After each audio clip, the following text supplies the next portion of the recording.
it's bluefin spawning season in the Mediterranean. Is that correct? I believe so, yeah. Yeah. Should we, rather than be in this beautiful conference room at the World Resources Institute, which is it's true, it's a beautiful place, so I'm happy to be in Washington. Should we be on the coast of France right now, readying our boats to go out and protest the bluefin catch now? Should there be more action amongst activists versus talking about things? Hell yeah. I mean, I think one of the mistakes we make, especially here in Washington, is we lead with this. We lead with our facts and our wonky talk, and it doesn't really work. It's useful, but people need to get mad. They need to feel passion.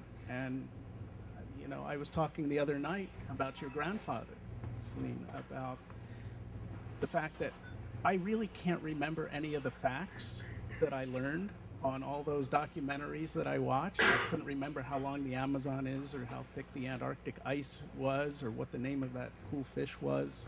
But I remember how I felt watching Jacques Cousteau exploring the deep, and how upset I would get if he talked about a problem. I'd feel that in my heart. I'd feel outrage. And I think that's something that we can do and bring the public along with us in a better way, knowing how fantastic these animals are, these bluefin tuna, and just all of the magnificence of them, and the horror of how many of them we have eaten over the past 50 years, and what that really means. So, sign me up. Okay, so for a somewhat different view of that, Jacques Cousteau inspired all of us because he was driven by love, and he made us fall in love with things that we had never seen. And love is a really sustaining driver, and anger is a really corrosive driver. Anger can get you over short passages, and sometimes you really need it, but you can't count on it to take you very far. It has a place, or not? It has a place, and but it has to be kept in bounds. And there are, I think more dangerous than not being angry enough is not being in love enough, and not caring so much if bluefin tuna populations go down 90%, and just looking at numbers on paper and the policy implications and how much is sort of okay. And I talk to people sometimes who I just cannot believe how bloodless and devoid of passion they are.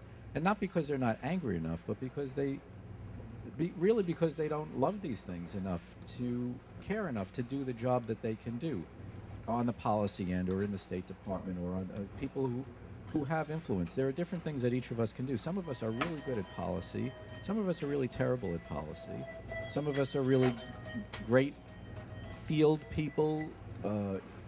Being in the rain and the sun and all that stuff invigorates us and doesn't make us, feel exhausted. And other people can't stand to be in the field, but can look at policy documents all day and really be excited about those things. But it's when people stop being excited and just sort of plod that we get into real trouble, I think. Well, there's only a small percentage of people who have the wherewithal to muster a boat of their own and to run a pirate's flag up the mast, etc.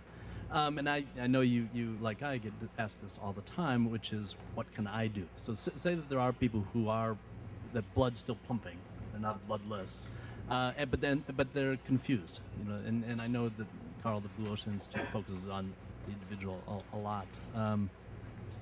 How do you answer that when someone asks, "What can I do?" I know it's another one of those general questions. What kind of general answers should we give them? you mind if I give you a plug? Oh, okay.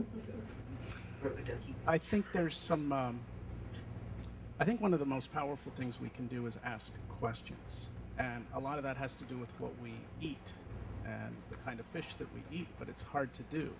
Fish Phone, the Ocean Institute. I mean, this is a great tool right on your iPhone that you can take with you.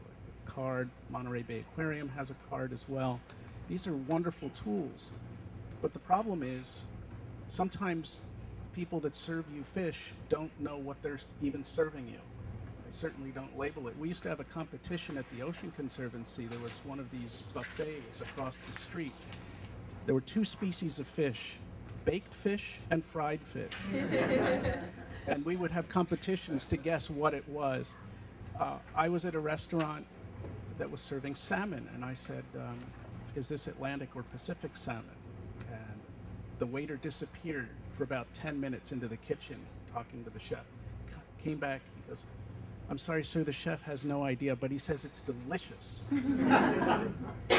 This is a problem, and I think we need to really make it clear that we need the answers to those questions. That's going to force them to ask questions of their suppliers. And pretty soon, the power of the wallet can speak pretty strongly. So I think that asking questions and trying to do the right thing, it's not always possible, but that can make a big difference, at least in terms of fish. So I could say, what can we do? I would say, first of all, have as much fun as possible. Stay really connected to the things that interest you and get excited about them, and get increasingly excited about them. The more you learn about them, the more you know about them, the more you understand what things are wrong, learn about what things can work and can fix the problems, and just keep talking about that in every possible way, in your work, in your home, in your community, in your school. Everybody in this country has this ability to talk incessantly all over the place, and we see all the people we disagree with won't shut up. So I think it would be really good if we don't shut up, so they can take that. There are lots of things that can make the situations much better, and there are lots of things that we can really enjoy and really be immersed in, and all of that is very energizing, and that's what I think we should do. Sometimes students in colleges sometimes say, I want to make the biggest difference I can, so what should I study? Should I study law? Should I be a biologist? Should I be a policy person? And the answer is, you should do what you most enjoy, because you'll be most effective at what you most enjoy. If you think that environmental law makes the biggest difference, but you actually really hate law and you love studying invertebrates, then you should study invertebrates, because you'll make a much bigger difference learning about the ecological needs of invertebrates than you will burning out at law school and going and getting some corporate job in your father-in-law's business. You know? So you should do what feeds your soul, and you should do it passionately. That's what I think we all should do.